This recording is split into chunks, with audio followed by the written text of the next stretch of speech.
Welcome to The Intuitive Therapist with Janis R. Cohen, therapist, clairvoyant, empath, and medium. Listen in as she takes a no-nonsense deep dive into real human struggles and how to resolve them. Janis will share channeled information from her spirit guide team, as well as angels and archangels, to help you master your emotional, physical, financial, and spiritual destiny. And now, Janis R. Cohen. Welcome to the Intuitive Therapist Podcast. I'm Janis Cohen, the Intuitive Therapist, and I'm so glad you're listening today because today we're going to talk about love and relationships. And I'm going to share with you 3 secrets to an exceptional love relationship. I love talking about love, and I guess I love love, and I love helping my clients experience good and healthy love. I grew up watching my parents love each other. They've been married for 56 years this year, and it has been amazing to just witness their undeniable love for each other. Have they always acted perfectly all the time towards each other? No couple does. But their love and their desire to love each other well was a staple in our home. And I am certain, without a shadow of a doubt, that they have been soulmates for many, many lifetimes. We'll talk about soulmates and soul agreements in another episode. But because of how they modeled true love towards each other, my siblings and I learned how to love easily, forgive quickly, talk through challenges, and honor our mates while making sure that we have mates that treat us with the same respect and regard that we have for them. So it's by their example that I get to share these 3 secrets that I learned from them about how to have an exceptional love relationship. Over the years in my practice, I've worked with hundreds of couples to get their relationships back on track.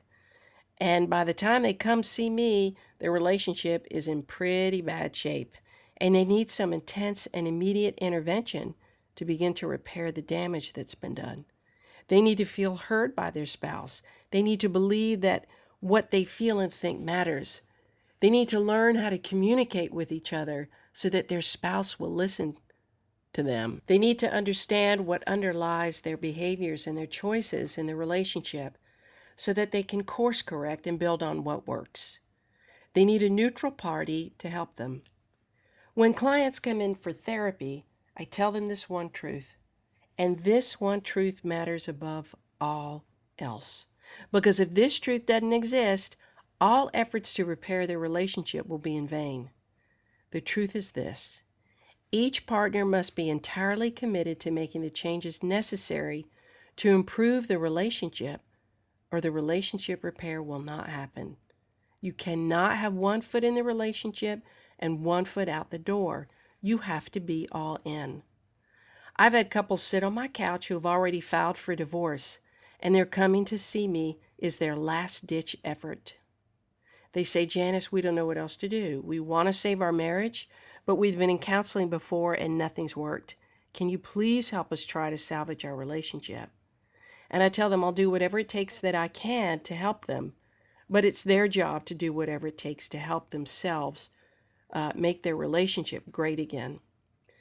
The vast majority of couples that have come into my office are 100% committed to doing whatever it takes to change.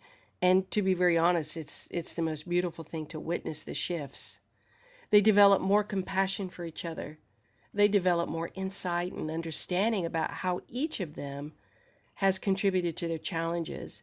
And they finally learn how to communicate with each other in ways that lead to problem resolution and deeper love. A young couple in their early 30s came in already having filed for divorce. They'd been together for several years, but over time, the trust and faith in their relationship had eroded. They were at the end of their marital rope, and they needed a lifeline if they were going to not only survive in this relationship, but thrive. I assessed them to see if they were truly committed to the process, because this process, it's an arduous one, and it really cannot be taken lightly. Remember, you have to be all in. Fortunately, they were ready and willing to do the work, and to work through the resentment, the anger, the disappointment, and the fear that had built up between them. And the fear was around, can they really be safe with each other? They did not fear physical harm. They came in regularly and followed my advice. I not only taught them about these 3 secrets that I'm going to teach you today about how to have an exceptional relationship, but I also taught them about what needs they had that weren't being met, what decisions drove their behaviors, and what they could do for themselves and for each other to massively and rapidly upgrade their relationship to the top 10% of relationships. Long story short, within 1 year, they had made major strides. They put into practice all of the recommendations that I had given them. They practiced their new methods of communication that we had used in session, and they built one of the strongest relationships that I have ever seen a young couple have. Last I heard, they had just renewed their vows. They bought a house and are pregnant with their first child. I promise y'all this is a real story. I did not embellish one bit. But I see this kind of transformation all of the time with the couples that come to see me. They just need to be heard. They just need to learn how to communicate. And they just need to learn what their own needs are and how they can get their needs met. They also need to learn what their partner's needs are and how they can effectively meet their partner's needs so that they can move forward together in full partnership. So today's podcast is aiming at helping you work on your relationship right now.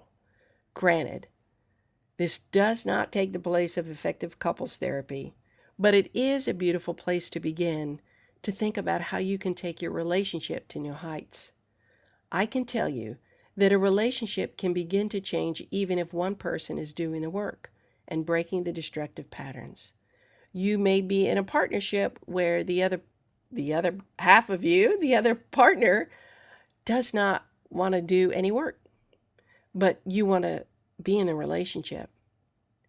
So when one person starts to work on something and changing how they interact with the other partner, and they do it differently, and they do it long enough, the partner is bound to start noticing that the same dynamic isn't playing out, which naturally gives the other partner the opportunity to take a step back and perhaps respond differently too.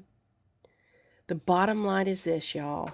People don't get married to get divorced. They get married because they want to build a life with someone for the long term and they want to belong to somebody. My goal is to teach my clients what it takes to take their relationship to the highest and best levels of happiness. Ultimately, if you want to repair your relationship, I do suggest that you reach out to a therapist to help you, because most marriages can't be fixed on their own. You got to have help from an objective person. But the information today is going to be a great start, so let's dive in. There are 3 secrets to an exceptional relationship, and I really can't wait to share them with you. So while you're listening today, I ask that you connect with the reason that you committed to your partner. Go back to the time that the two of you dated. Think about when you fell in love with that person. What did you love about them? What drew you to them? What made you believe that you could have a future with them? So I want you to keep in mind all of this today as I talk. Have that beginning part of your relationship front and center. The first secret, I believe, is what is quickly lost when couples begin to have problems. And this secret is one that says that you need to have unconditional positive regard for your spouse. Simply put, this secret means that you always know that your spouse has a positive intention towards you, that they don't have malicious intent at any point. When you realize this, when you accept this, you can definitely have an easier time working through misunderstandings and the pain that exists between the two of you. So the elements in this secret are that you see your mate as your equal partner, that he or she is your primary ally, that he or she is benevolent, that each of you has the ultimate goal of working through challenges to resolve them lovingly and respectfully, that you seek to understand your partner's emotions, their thoughts, and their needs. You have compassion towards your partner when they make a mistake or they struggle. And you have a genuine desire to give them what they need in the way that they need it. When you have unconditional positive regard towards your partner, you are able to step back when problems arise, and you can detach enough that you filter your partner's behavior through a lens of understanding that they have feelings behind their behaviors.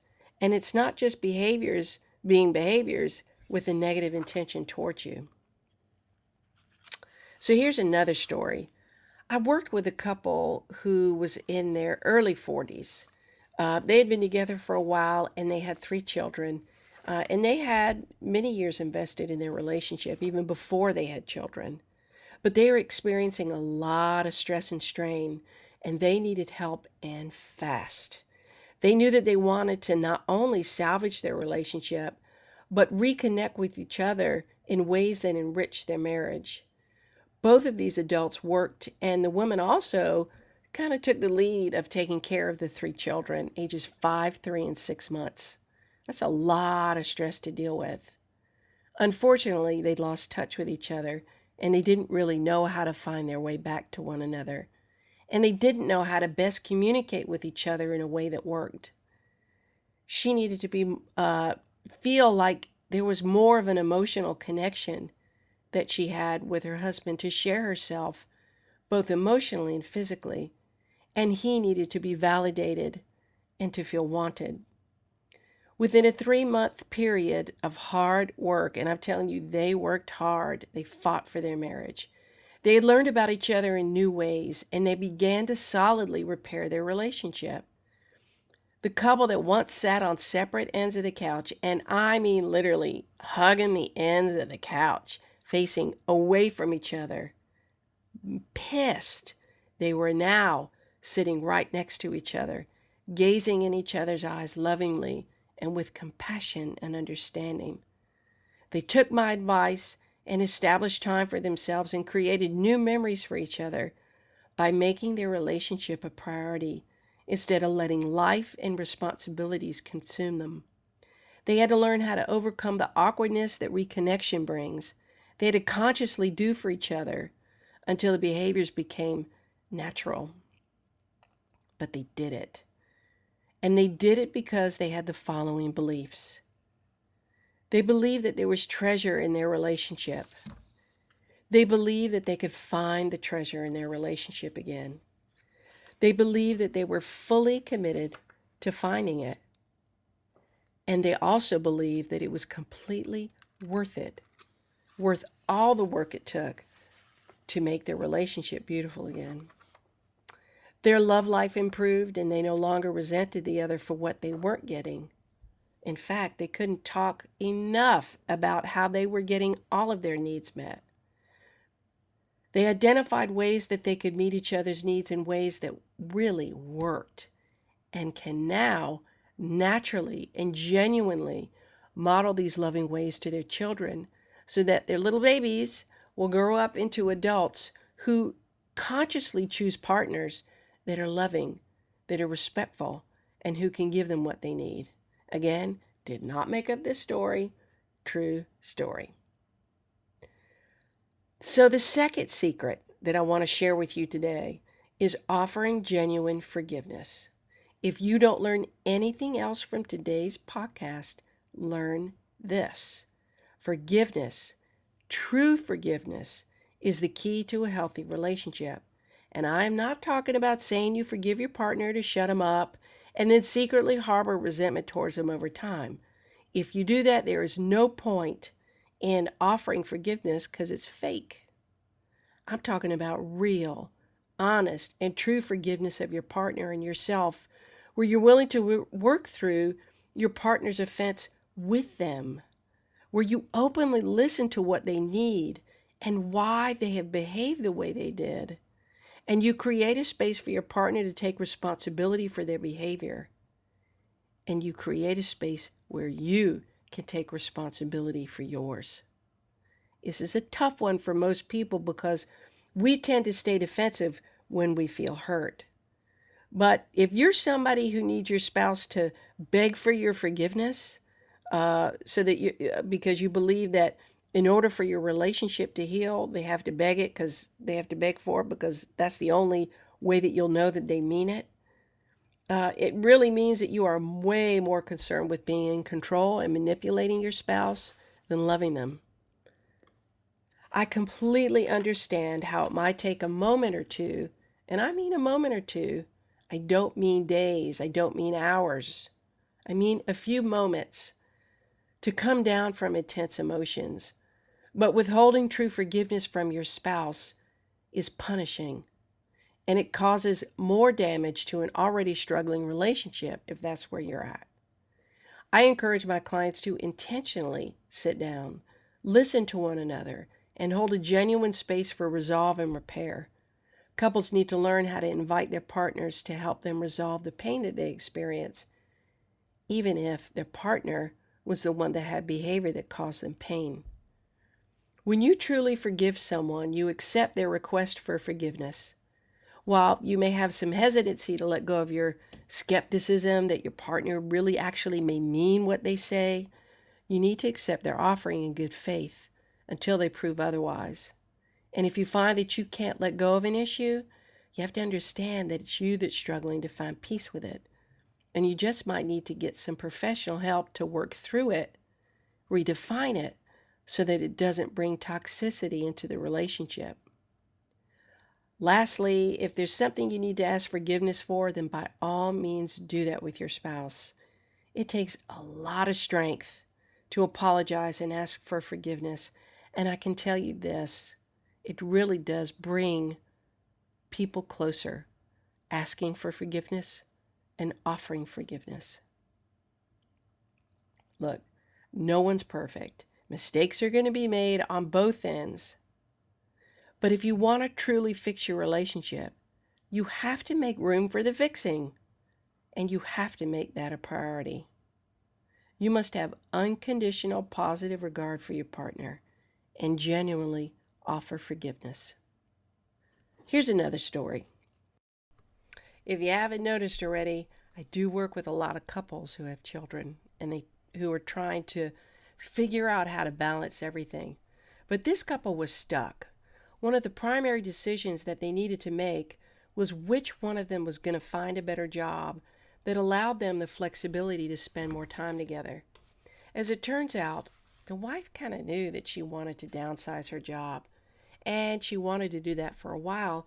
She just hadn't taken the leap to do it because truly there wasn't that much internal pressure within her to do that. So in therapy, this decision became a primary focus. And she knew that by finding a job that brought her the same level of satisfaction that her other one did, but that demanded less of her, less travel, shorter days in the office, that she could be the wife that she wanted to be and spend more time with her husband and children. And don't get me wrong, she and the husband did talk about which one of them would look for a different job. The husband was just as willing, but the desire was more on the part of the wife. So interestingly enough, she was the primary breadwinner. And she shared with her husband that she was in full support of this job change for herself and that she willingly decided to do it because, to be honest, she just wanted to take some pressure off herself. And she knew that if she reduced the pressure on her, she could show up differently for him and he would be able to show up differently for her. So this decision alone changed the trajectory of their relationship, and they were able to make the necessary actions to share more and spend more time with each other. They did have to learn to reconnect with each other. They did have to learn that they had two opposite personalities. She was hardwired to achieve, and he was much more kind of emotional and needed that connection.